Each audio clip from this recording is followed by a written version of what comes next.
Aku memberikan rumahku kepada anakku, dan sekarang dia ingin menempatkanku di panti jompo.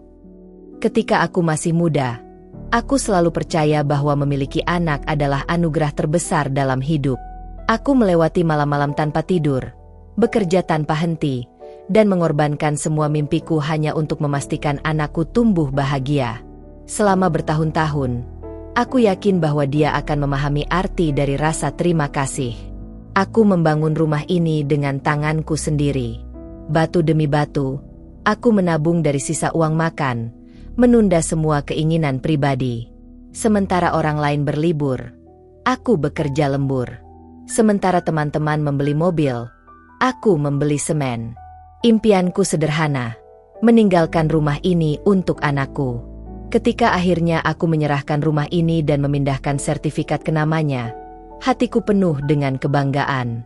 Aku masih ingat ucapanku hari itu. "Nak, sekarang rumah ini milikmu. Janjikan satu hal saja, biarkan rumah ini selalu menjadi tempat bagi kita berdua." Dia tersenyum. Tapi sekarang aku tahu, senyum itu menyimpan sesuatu yang tidak aku mengerti waktu itu. Segalanya mulai berubah perlahan. Awalnya hanya perdebatan kecil. Nada bicaranya lebih keras. Jawabannya lebih dingin. Aku pikir dia hanya lelah bekerja. Aku tidak pernah menyangka bahwa itu adalah awal dari sesuatu yang kejam. Dia mulai mengeluh tentang keberadaanku. Katanya aku mengganggu, bahwa rumah ini terlalu kecil untuk kami berdua.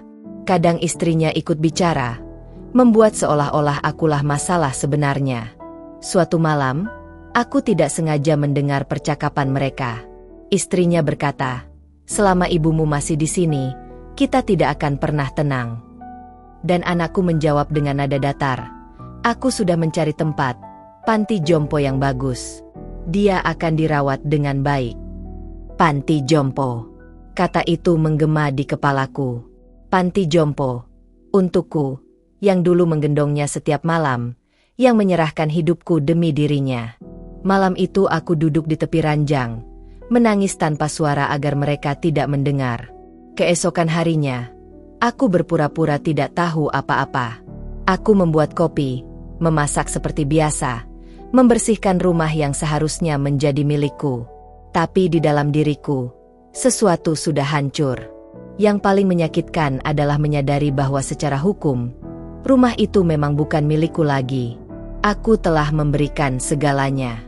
Aku percaya pada cinta dan keluarga, dan dengan itu aku menandatangani hukuman untuk diriku sendiri. Pagi berikutnya, dia mendekat dengan wajah yang sulit aku baca. "Bu, ibu butuh perawatan. Di sana ada dokter, makanan enak, teman-teman baru." Aku hanya menatapnya dan bertanya pelan, "Lalu apa yang aku punya di sini, Nak? Tidak cukupkah itu?" Dia tidak menjawab, hanya menunduk. Saat itulah aku tahu, cintanya padaku punya harga. Dan harga itu adalah rumah ini. Aku masih ingat hari dia lahir. Aku ketakutan, tapi bahagia. Saat perawat menyerahkan bayi mungil itu ke pelukanku, aku berjanji akan melakukan segalanya untuknya. Aku tidak pernah membayangkan bahwa segalanya berarti mengorbankan harga diriku sendiri. Orang bilang, masa tua adalah waktu untuk memetik hasil dari pengorbanan. Tapi yang aku petik hanyalah kesepian. Udara di rumah ini semakin dingin, dan setiap tatapan mereka membuatku merasa seperti tamu tak diundang. Suatu hari, aku memohon padanya agar aku diizinkan tinggal di kamar kecilku saja. Dia menarik napas panjang dan berkata, "Bu, ini tidak sehat bagi siapapun kalau terus begini." Seolah aku adalah beban yang harus segera disingkirkan. Aku ingin berteriak. Ingin bertanya di mana anak kecil yang dulu menangis setiap kali aku pergi bekerja, yang dulu memelukku dan berjanji tak akan meninggalkanku. Tapi suaraku lenyap, tertelan sakit di dada. Istrinya mulai berperilaku seperti pemilik rumah sejati. Dia memindahkan barang-barangku, mengatur ulang ruangan, dan berkata, "Orang tua itu selalu menimbun barang yang tidak berguna." Kadang aku bertanya-tanya, apakah dia ingin menyingkirkanku, atau hanya ingin melihatku menderita. Hari-hari berlalu dengan dingin. Kami hampir tidak bicara. Meja makan yang dulu penuh tawa kini sunyi. Aku hidup di rumah yang dulu kucintai, tapi kini menolak kehadiranku. Hingga suatu hari, dia datang membawa selembar kertas. Bu, panti itu bagus. Aku sudah lihat. Ada taman, makanan bergizi, perawat yang baik. Dia bicara seperti sedang menenangkan anak kecil. Ironisnya, begitulah dia memperlakukanku. Seperti anak kecil yang merepotkan. Aku menatap kertas itu dan bertanya, kalau aku tidak mau pergi, bagaimana? Dia menarik napas dan menjawab pelan, Bu, keputusannya sudah kuambil. Kalimat itu menghantamku lebih keras dari apapun. Keputusannya sudah diambil. Malam itu aku tidak bisa tidur. Aku menatap langit-langit, mengingat setiap ulang tahun, setiap pelukan, setiap tawa kecilnya. Dan sekarang, dia sendiri yang mengusirku dari rumah yang dulu kubangun untuknya. Pagi-pagi aku bangun lebih awal. Aku berjalan perlahan di seluruh rumah, menyentuh dinding, foto-foto lama, sofa tua tempat kami sering menonton TV. Rasanya seperti mengucapkan selamat tinggal kepada bagian dari diriku sendiri. Di pojok lemari, aku menemukan sebuah kotak berisi surat-surat lama, coretan tangannya ketika masih kecil.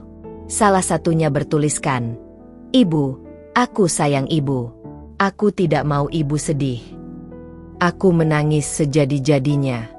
Aku ingin merobek surat itu, tapi tidak bisa. Karena aku masih percaya, jauh di dalam dirinya, anak kecil itu masih ada. Namun, ketika dia berdiri di depan pintu dengan senyum palsu dan berkata, hari ini kita akan lihat tempatnya. Bu, ibu pasti suka. Aku tahu, anak itu sudah mati di dalam dirinya. Dalam perjalanan, aku menatap keluar jendela mobil. Jalan-jalan itu masih sama, tapi segalanya terasa asing. Aku tidak merasa punya tempat lagi di dunia ini. Saat gerbang panti itu terbuka perlahan, suara logamnya menggema seperti hukuman. Di dalam, wajah-wajah tua menatap kosong, mata lelah, jiwa-jiwa yang dilupakan. Aku ingin berlari, tapi kakiku lemah. Dia turun lebih dulu, membuka pintu dan berkata dengan lembut yang terdengar palsu, Ayo, Bu. Aku diam beberapa detik, mencoba memahami bagaimana cinta bisa berubah menjadi sesuatu yang begitu dingin. Aku melangkah masuk. Bau tempat itu campuran antara disinfektan dan kesepian. Seorang perawat tersenyum padaku, tapi senyum itu kosong. Senyum yang sudah terlalu sering melihat cerita seperti punyaku. Anakku berbicara dengan petugas, menandatangani dokumen. Setiap tanda tangan terasa seperti paku yang ditancapkan ke dalam hatiku. Ketika akhirnya dia berbalik dan berkata, Ibu, jaga diri baik-baik. Aku hanya mengangguk. Ada ribuan kata yang ingin kuucapkan, tapi semuanya terjebak dalam tenggorokanku. Dia pergi. Aku menatap mobilnya yang semakin menjauh hingga lenyap di tikungan. Saat itu juga, aku merasakan kekosongan paling dalam hidupku. Mungkin, itulah saat segalanya benar-benar berakhir. Hari-hari pertama di panti jompo terasa seperti hidup di dunia lain. Setiap suara, aroma, dan tatapan membuatku merasa asing di rumah yang dulu milikku sendiri. Aku duduk di kursi kayu yang dingin, menatap jendela, dan bertanya-tanya apakah anakku benar-benar menyadari penderitaanku. Awalnya aku merasa lemah, hampir menyerah. Namun, di antara para penghuni, aku melihat perempuan tua yang tersenyum padaku. Dia menepuk tangan kecilku dan berkata, "Di sini, kita saling menjaga." Sejak itu, aku mulai melihat bahwa meski jauh dari rumah, aku masih bisa merasa dihargai. Setiap pagi, perawat datang dan membantu kami dengan penuh sabar. Mereka tidak menuntut apapun dariku selain sedikit keramahan. Aku mulai belajar bahwa perawatan yang baik bukanlah bentuk penghinaan, tapi sebuah pengingat bahwa hidup bisa tetap bermakna meski di tempat asing. Suatu hari, aku bertemu seorang wanita muda yang sedang mengurus dokumen pengadilan. Aku mendengar percakapan singkatnya, dan hatiku berdebar. Ternyata, anakku melakukan beberapa kesalahan dalam administrasi rumahku yang membuat beberapa harta tetap berada dalam kendaliku. Aku merasa ada secercah harapan. Aku mulai menulis surat kepada pengacara dan mencoba menghubungi beberapa kenalan lama. Setiap langkah kecil memberi rasa kontrol kembali atas hidupku, sesuatu yang hilang sejak aku menyerahkan rumahku. Sementara itu, anakku tidak mengetahui bahwa aku perlahan mendapatkan informasi tentang beberapa aset lain yang masih sah milikku. Aku belajar cara menjaga dokumen, memahami hak-hak hukum, dan membangun bukti-bukti yang bisa mengubah arah konflik ini. Hari-hari di panti jompo tidak lagi hanya tentang kesepian. Aku mulai berteman dengan beberapa penghuni lain yang juga memiliki cerita pahit tentang keluarga. Mereka menguatkanku, memberi nasihat, dan bahkan menemaniku merencanakan langkah-langkah berikutnya dengan hati-hati. Suatu sore, seorang pengacara tua yang ramah datang untuk menemui kami di panti. Setelah berbicara panjang lebar, dia meyakinkanku bahwa ada kemungkinan hukum untuk mengembalikan sebagian hak-hak yang sempat diambil secara tidak adil oleh anakku. Aku merasa campuran antara takut dan lega. Bagaimana menghadapi anak sendiri secara hukum terasa seperti mimpi buruk, tapi juga seperti satu-satunya jalan untuk mendapatkan kembali martabatku dan memastikan keadilan. Malam itu, aku menulis surat panjang, bukan untuk anakku, tapi untuk diriku sendiri.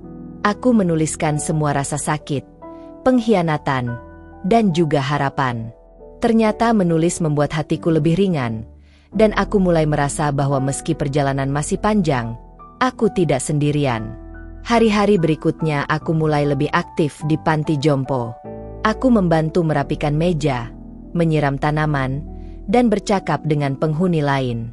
Setiap senyum yang kuterima membuatku merasa bahwa hidup masih memiliki arti, meski jauh dari rumahku sendiri. Aku juga mulai mencatat semua interaksi dengan anakku. Panggilan telepon yang dingin, kunjungan singkatnya, semua aku tulis dengan detail. Setiap bukti kecil bisa menjadi kunci untuk memastikan keadilan, dan aku merasa lebih kuat mengetahui aku memiliki kendali atas catatan ini.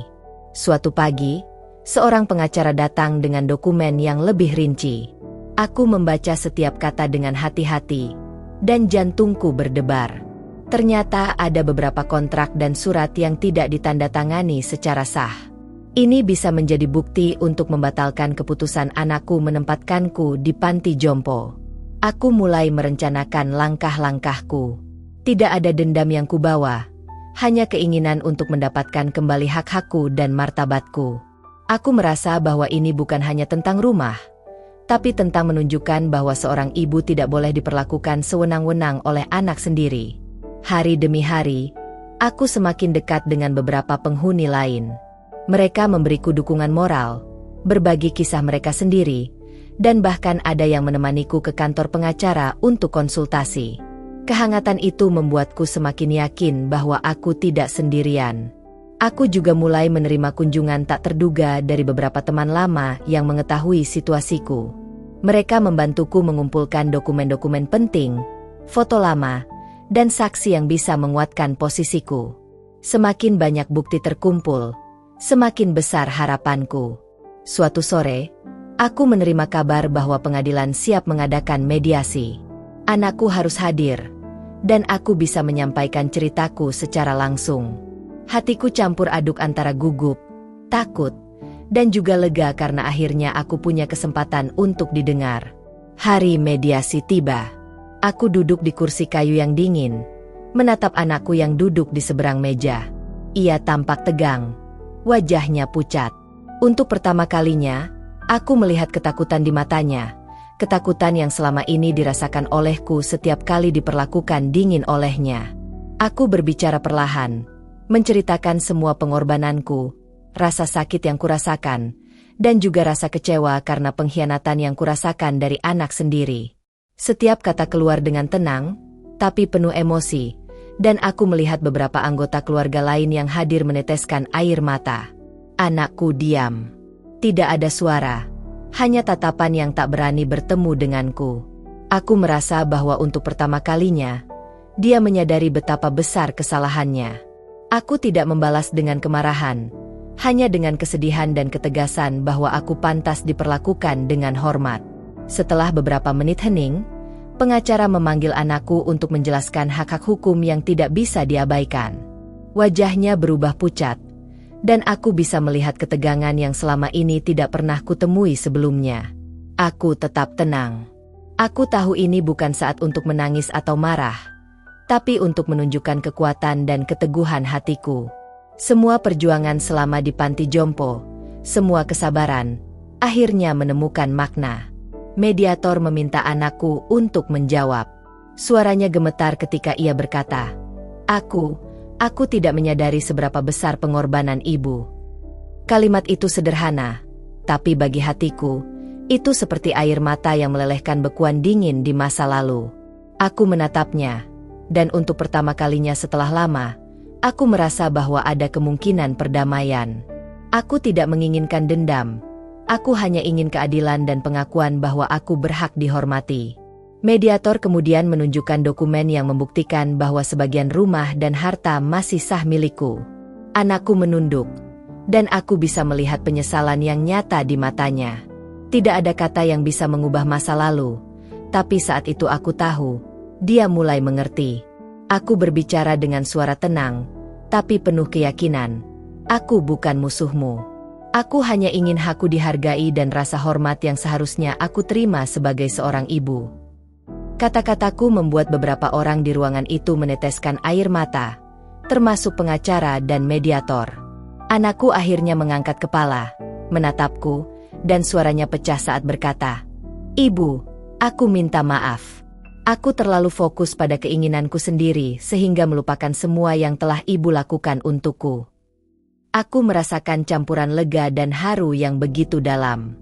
Mediator menutup sesi dengan kesepakatan bahwa hak-hak ibu tetap dilindungi, dan anakku harus memastikan bahwa aku diperlakukan dengan baik, serta tetap memiliki akses ke rumah yang kubangun sendiri.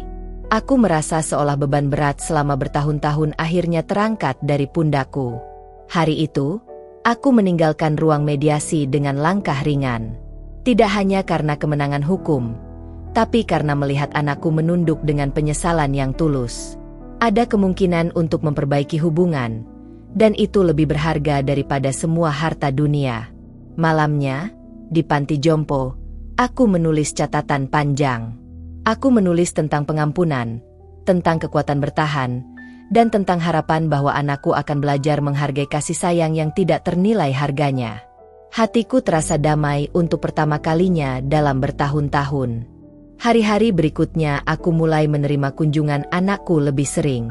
Ia datang dengan sikap yang berbeda, lebih sabar, lebih menghargai, dan mulai memperhatikan kebutuhan serta perasaanku. Setiap kali ia tersenyum tulus, hatiku terasa ringan. Kami mulai berbicara banyak hal, dari hal-hal kecil hingga kenangan masa lalu. Ia bercerita tentang tekanan yang ia rasakan selama ini, tentang kesalahan dan rasa bersalah yang menumpuk. Aku mendengarkan dengan sabar, tidak menyalahkan, hanya memberikan kesempatan baginya untuk terbuka. Aku melihat perubahan nyata.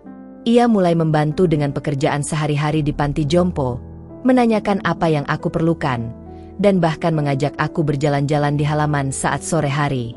Hal-hal kecil itu terasa seperti hadiah yang luar biasa. Pada suatu sore, saat kami duduk di bangku taman, ia memegang tanganku dan berkata, "Ibu, aku sadar aku terlalu egois dulu. Semua yang ibu lakukan untukku, aku baru benar-benar menghargainya sekarang." Aku menahan air mata, merasa lega dan bangga melihat kesadarannya. Aku memberinya pelukan hangat. Pelukan itu bukan hanya sebagai seorang ibu, tapi juga sebagai pengingat bahwa kasih sayang bisa mengatasi kesalahan, bahwa cinta sejati memiliki kesempatan untuk diperbaiki. Seiring waktu, aku mulai mengurus beberapa dokumen rumah kembali dengan bantuan pengacara. Kali ini, bukan untuk pertentangan, tapi untuk memastikan bahwa hak-hak kami berdua terlindungi dan hubungan kami diperbaiki dengan adil. Anakku mulai terlibat dalam aktivitas di panti jompo, bukan hanya untukku, tapi juga untuk penghuni lain. Ia membawa beberapa buku, makanan ringan, dan bahkan sesekali bermain musik dengan penghuni. Aku bangga melihatnya belajar menjadi anak yang lebih peduli dan dewasa. Kami mulai merayakan ulang tahun dan momen kecil bersama. Sekarang, Suasana tidak lagi penuh ketegangan, tapi tawa dan percakapan hangat. Aku merasa seolah rumah yang dulu hilang itu perlahan hadir kembali, meski bukan dalam bentuk fisik, tapi dalam kehangatan hubungan kami. Pada satu malam yang tenang, aku menulis surat untuk anakku. Aku menuliskan semua rasa sakit yang telah kami lalui, namun juga semua pengampunan dan harapan untuk masa depan. Aku menutup surat itu dengan satu kata sederhana: aku bangga padamu. Hari-hari berikutnya, aku merasakan kedamaian yang belum pernah kurasakan selama bertahun-tahun. Anakku kini menghargai setiap pengorbananku, dan aku menyadari bahwa meski jalan kami penuh luka, kesempatan untuk memperbaiki cinta keluarga selalu ada. Suatu pagi, anakku datang dengan wajah serius. Ia membawa dokumen resmi dari pengadilan yang menyatakan bahwa rumahku kini resmi kembali menjadi milikku. Semua yang dulu ia ambil secara sembrono kini dikembalikan. Hatiku berdebar, campuran antara lega dan kemenangan yang manis. Aku menatapnya, dan ia menunduk sambil berkata, "Ibu, aku terlalu egois. Aku salah. Aku tidak pantas memperlakukan ibu seperti itu." Kata-katanya membuat air mataku mengalir tanpa henti. Setelah sekian lama, pengakuan ini datang dari anakku sendiri. Tanpa berkata banyak, aku memeluknya. Pelukan itu bukan sekadar simbol pengampunan, tapi juga pengingat bahwa cinta sejati mampu bertahan meski dihancurkan oleh kesalahan manusia. Aku merasa seluruh beban bertahun-tahun sirna dalam detik itu. Kami berjalan bersama ke rumahku yang kini kembali sepenuhnya. Setiap langkah terasa seperti kemenangan. Rumah yang dulu menjadi saksi pengkhianatan kini menjadi simbol baru. Simbol harapan, perbaikan, dan cinta yang tak tergantikan. Aku memutuskan untuk mengundang semua penghuni panti jompo ke rumah itu. Hari itu kami merayakan bukan hanya kepulihan hak-hakku, tapi juga kebahagiaan yang lahir dari pengampunan dan rekonsiliasi. Tawa, musik, dan cerita bergema di seluruh ruangan. Anakku terlihat berubah total. Ia membantu menyiapkan makanan, menyapa tamu, dan bahkan memimpin beberapa permainan. Aku melihatnya bukan hanya sebagai anak, tapi sebagai orang yang belajar dari kesalahan dan kini menjadi dewasa dengan hati yang tulus. Malamnya, aku duduk di teras, menatap langit yang gelap dengan bintang-bintang. Aku merasakan kedamaian yang belum pernah kurasakan sejak hari pertama ia menyingkirkan aku dari rumah. Semua penderitaan, air mata, dan kesendirian terasa sepadan dengan momen ini. Tiba-tiba, ia datang duduk di sampingku, memegang tanganku, dan berkata, "Ibu, aku berjanji tidak akan pernah membuat ibu merasa tak dihargai lagi. Aku akan selalu menjaga ibu." Hatiku meledak dengan campuran kebahagiaan dan rasa lega yang luar biasa. Aku tersenyum, memeluknya sekali lagi, dan berkata, "Yang penting sekarang adalah kita bisa bersama lagi. Semua luka bisa sembuh, selama kita masih saling mencintai." Kata-kataku sederhana, tapi penuh kekuatan yang membuat malam itu terasa magis. Dan saat bintang-bintang bersinar di atas rumah yang kini menjadi milikku, aku tahu satu hal, pengkhianatan bisa menyakitkan, tapi pengampunan dan keberanian untuk berdiri tegak bisa mengubah penderitaan menjadi kemenangan. Ini adalah akhir yang manis, penuh keadilan, dan paling penting, penuh cinta yang tulus. Terima kasih sudah mendengarkan cerita kami hingga akhir. Jika kalian menyukai kisah ini, jangan lupa untuk menekan tombol suka dan tinggalkan komentar tentang pendapat kalian atau bagian yang paling mengharukan. Dukungan kalian sangat berarti bagi kami, jadi pastikan untuk bergabung dengan saluran kami dengan menekan tombol subscribe dan mengaktifkan lonceng notifikasi, agar kalian tidak ketinggalan cerita-cerita drama keluarga berikutnya yang penuh emosi, kejutan, dan pelajaran hidup. Kami menghargai setiap penonton, dan kehadiran kalian membuat semua cerita ini bisa terus dibagikan. Terima kasih atas waktu dan dukungan kalian.